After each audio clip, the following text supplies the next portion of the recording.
pense que la contrainte du confinement, elle se vit totalement différemment quand on a l'espace, quand on peut s'isoler, quand on peut créer son univers de travail chez soi sans déranger les autres et sans être dérangé.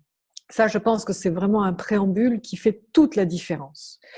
Et compte tenu de la spécificité d'accompagner les personnes en situation de handicap, ce télétravail a vraiment engendré du 24-24, sans coupure, avec un poids psychologique important, de responsabilité des uns et des autres, de mon équipe d'abord, de pouvoir accompagner mon équipe à maintenir ce lien, des capacités de chacun d'être équipé parce qu'on a été quand même pris au dépourvu, tous. Ce télétravail, il n'a pas été préparé comme il aurait dû l'être. Je pense que ça a été un tâtonnement important, même dans les services de l'État.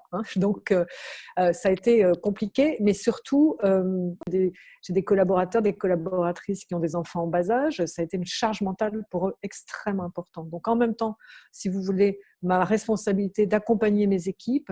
Et puis, pour moi, personnellement, eh bien, ça a été du non-stop depuis le début du confinement. C'est du non-stop. Il n'y a plus ni de week-end, il n'y a plus ni de jours fériés, il n'y a plus ni on a des rythmes différents, il y a c'est des interrogations par mail, cette intrusion dans sa vie en fait familiale, sa vie personnelle, elle a été non-stop du début jusqu'à la fin et elle va continuer parce que on avait une urgence vraiment à être auprès des plus fragiles, auprès de ceux qui nous demandaient de l'aide, à accompagner tout ce changement de façon de travailler, qui était vrai aussi pour tout l'écosystème du handicap. Quand on a fermé les externats, quand on a fermé des internats, que les familles se sont retrouvées avec des personnes à domicile, elles ont vécu ce que je vis moi aussi. J'ai une jeune fille handicapée de 23 ans à la maison, qui est porteuse de trisomie, qui me pose beaucoup de questions.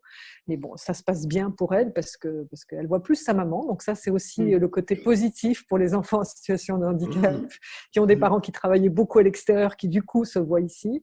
Il y a aussi une façon de les faire se participer, donc se réinterroger aussi sur comment l'environnement familial peut être un appui aussi professionnel.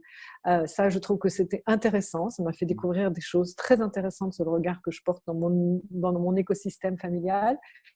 Mais voilà, dire que moi, je l'ai vécu vraiment comme une charge de tous les instants. Il n'y a plus de coupure. Alors, l'intérêt, c'est qu'il n'y a plus de déplacement.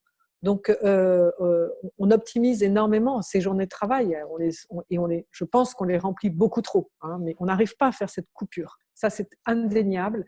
Mais c'est aussi une façon extrêmement intéressante de découvrir les personnes avec qui on travaille de façon différente, comment elles réagissent aussi, comment elles sont autonomes dans leur capacité de maintenir en même temps le lien professionnel et leur équilibre psychologique, et puis de venir en appui pour ceux qui en ont le plus besoin.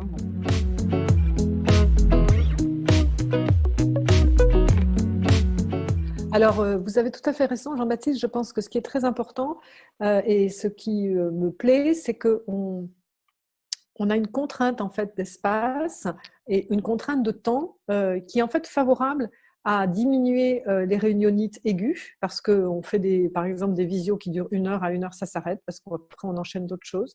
Et donc, et surtout, on peut toucher des personnes partout où elles sont. Éviter de se déplacer encore plus pour les personnes en situation de handicap qui ont des problèmes de mobilité réduite ou des problèmes pour une personne qui est aveugle, qui a besoin d'être accompagnée.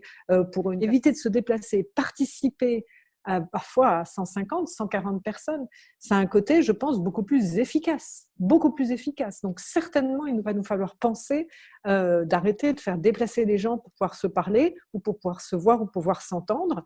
J'ai beaucoup travaillé, par exemple, avec le Conseil national consultatif des personnes handicapées, le CNCPH, qui a beaucoup travaillé en visio. Et je pense que des personnes qui avant prenaient 1 heure et demie, 2 heures de transport pour venir en plénière, et ben maintenant, il serait favorable et il va falloir nous favoriser.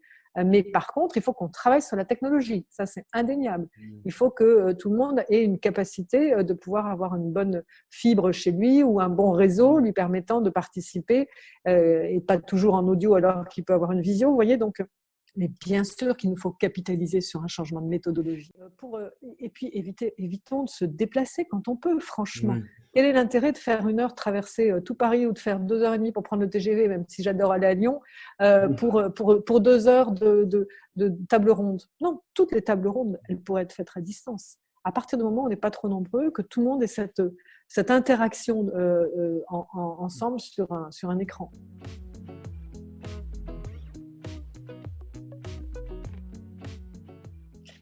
Alors là, c'est capital. Je pense qu'il faut qu'on tire vraiment une leçon de la capacité de réaction et d'adaptation qu'ont eu des entreprises adaptées et des ESAT.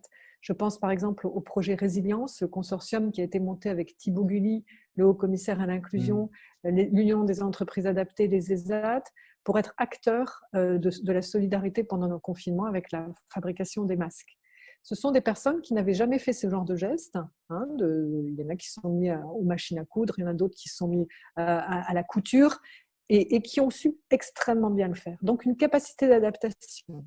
Ça fait monter en qualification les personnes. C'est du gagnant-gagnant pour tous. Il faut absolument que tout ce matériau si riche que sont les entreprises adaptées, les ESAT, puissent participer et deviennent un atout justement pour cette relocalisation. Je pense que c'est très important. Et il faut qu'on pense immédiatement à une relocalisation inversée, si je puis dire. J'ai toujours en exergue, avec Charles Gardou et le Trophée Lumière, que j'avais remis un prix justement à un ESAT qui a accueilli une entreprise ordinaire dans ses murs et qui a fait donc tomber complètement les barrières sur les préjugés que les uns et les autres se portaient l'un à l'autre. Et je pense que là, nous avons la possibilité de capitaliser vraiment là-dessus pour faire cette inclusion inversée, pour faire cette relocalisation, une force vraiment que les travailleurs en situation de handicap ont une capacité d'adaptation réelle et indéniable.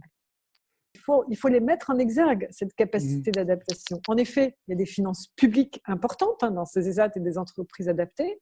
Pour autant, ce sont des entrepreneurs. On a bien vu avec leur capacité de saisir cette balle au bond, de travailler avec des PME du textile, avec des entreprises solidaires, avec des EA. On voit bien que, quel que soit le statut en fait, juridique du portage des contrats, ce sont des hommes et des femmes qui ont le sens de l'entreprise. Et en plus, dans leur ADN, ils ont aussi le sens de l'attention à l'autre, des adaptations indispensables pour les spécificités de chacun. Donc, c'est un vrai tissu entrepreneurial qu'il nous faut valoriser et bien sûr penser dans toutes les relocalisations, parce qu'on voit bien leur capacité d'innovation. Travail, parce que je ne voudrais pas que ça soit, vous connaissez ma position, je veux que cette reprise elle soit sans discrimination. Et surtout qu'on ne revienne pas en arrière sur des préjugés en disant situation de handicap égale fragilité, égale télétravail, et la reprise on y verra beaucoup plus tard. Non. Je veux que ce soit un choix éclairé et donc il nous faut absolument commencer avec les sciences sociales, avec des chercheurs, à pouvoir analyser l'impact de ce télétravail.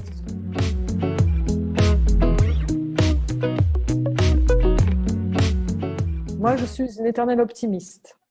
Je pars de ce qui fonctionne. Donc, ce qui m'intéresse, c'est de capitaliser sur ce qui a marché.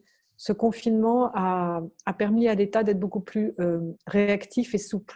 On a fait sauter des verrous, on a fait sauter des verrous administratifs, on a permis, grâce à des ordonnances dans le projet de loi d'urgence, de pouvoir faire en sorte que les entreprises, que les associations, que les établissements médico-sociaux puissent travailler différemment beaucoup plus vite.